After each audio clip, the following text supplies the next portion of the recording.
আসসালামু আলাইকুম। আজকে আমি এসেছি টাঙ্গাইল জেলার মধুপুর উপজেলার একটি পাহাড়ি অঞ্চলে। তো এই জায়গার পাহাড়ি সৌন্দর্য কিন্তু অনেক সুন্দর।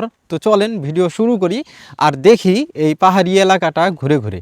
প্রথম দিকে আসতেই এই যে এই সিঁড়ি মতন এই জায়গাটা পড়ে, তো এখান দিয়েই বিশেষ করে উপরের দিকে যারা থাকে তারা কিন্তু উপরে যায়। এদিকে আমরা যাব একটু পরে, কিন্তু আমরা দেখি যে এখানে সামনের দিকে কি কি আছে।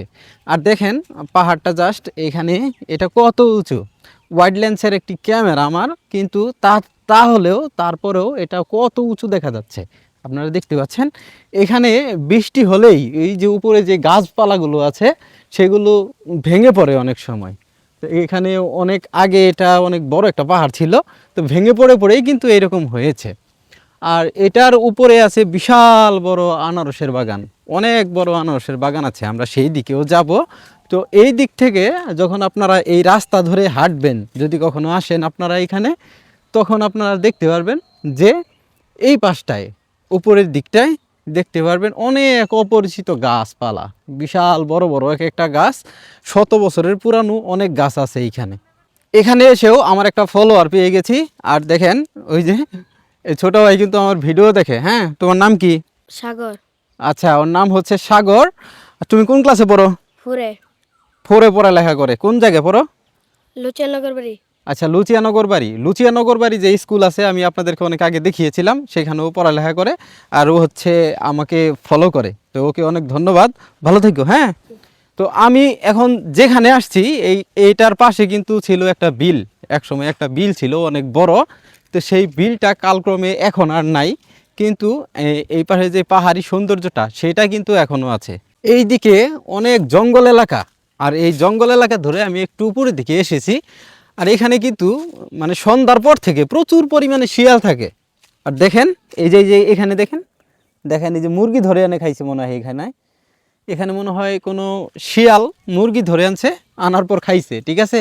আর আপনাদেরকে যেমনটা বলছিলাম যে এখানে অনেক বড় বড় শত বছর পুরানো অনেক গাছ আছে। দেখেন ওই যে এই যে গাছটি দেখতে পাচ্ছেন, অনেক উঁচু একটি গাছ, বিশাল বড়। যদিও ক্যামেরার চোখে আপনারা এটাকে অনেক ছোট দেখতে পাচ্ছেন। আমি এই দিকটা অনেক চেষ্টা করার পর উপরের দিকে উঠতে সক্ষম হয়েছি, মানে এখনও উঠি নাই, তো কাছাকাছি আর কি।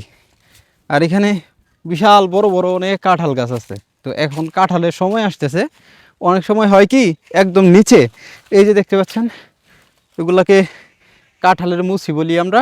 এগুলো হচ্ছে নিচের দিকে অনেক সময় কাঁঠাল হয়, তখন যখন এগুলো পাকে তখন এগুলো শিয়ালে খায়। তো এরকম অনেক ঘটনা এদিকে দেখছি আমি। আপনাদেরকে যেমনটা বলেছিলাম যে উপরের দিকে প্রচুর পরিমাণে আনারসের গাছ আছে, দেখতেই পাচ্ছেন। এখানে যত দূর চোখ যাবে শুধু আনারসের গাছ দেখতে পারবেন। আর এটা হচ্ছে একটা জলডুগি আনারসের বাগান। এই পাহাড়টির উপর দিয়ে যে রাস্তা, সেই রাস্তা দিয়ে আমি সামনের দিকে যাইতেছি।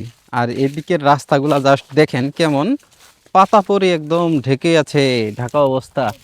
তো এখান থেকে সামনের দিকে গিয়ে দেখি ওই দিকের অবস্থা কেমন, আর আপনাদেরকেও দেখাবো। আশা করছি সবাই সম্পূর্ণ ভিডিও দেখবেন।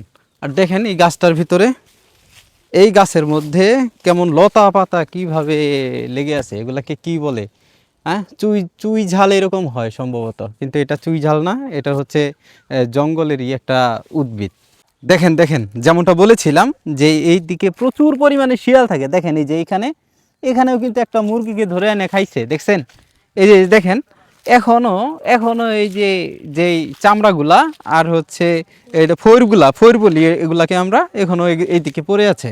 আসলে সন্ধ্যার পরে এই দিকে কিন্তু একদম শুনশান একটা পরিবেশ থাকে, যেইটা আপনারা যদি কখনো আসেন এই দিকে তাহলে কিন্তু বুঝতে পারবেন যে এই দিকে কেমন একটা ভৌতিক এবং ভয়ঙ্কর একটা পরিবেশ থাকে। আর এটা হচ্ছে পাঠানচালা এলাকা, এটাকে পাঠানচালা এলাকা বলি আমরা। দেখেন নিচের দিকে জাস্ট কত নিচু। হ্যাঁ, ওই যে ওই পাশে দেখেন কত নিচু একটা এলাকা, আর আমরা কত উপরে আছি। আমরা নিচে থেকে বা সমতল এলাকা থেকে এখন প্রচুর উপরে আছি। আর এগুলো দেখেন কত সুন্দর একটা গাছ, একদম পাতাগুলো লাল হয়ে আছে। এই পাহাড়ের উপরে এখানে দেখতে পাচ্ছি একটা কবরস্থান। এটা সম্ভবত পারিবারিক কবরস্থান হতে পারে, কারণ এখানে 3-4টার মতো কবর দেখতে পারলাম।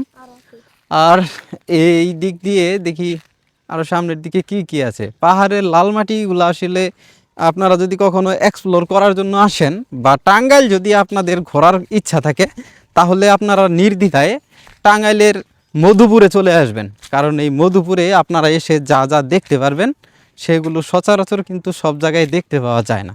আপনারা মধুপুরে আসতে পারেন, আর মধুপুরের লাল মাটি আর লাল মাটির পাহাড় আপনাদেরকে মুগ্ধ করবে। তাছাড়াও মধুপুরের ভিতরে কিন্তু অনেক ভালো ভালো জিনিস আছে, যেমন সন্তোষপুর রাবার বাগান আছে, পীরগাছা রাবার বাগান আছে, তারপর আমাদের মধুপুরের জাতীয় উদ্যান আছে, সেগুলো আপনারা এক্সপ্লোর করতে পারেন। এখানে এসে খুব ভালো একটা সময় আপনাদের কাটতে পারে।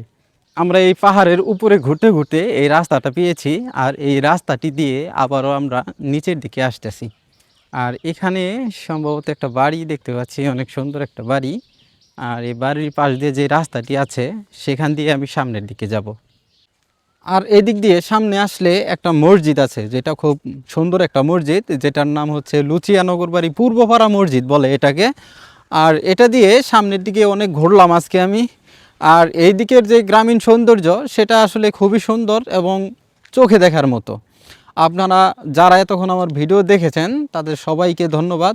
আশা করছি আপনারা সবাই ভালো থাকবেন আর সব সময় লাইক কমেন্ট শেয়ার করে আমার পাশে থাকবেন।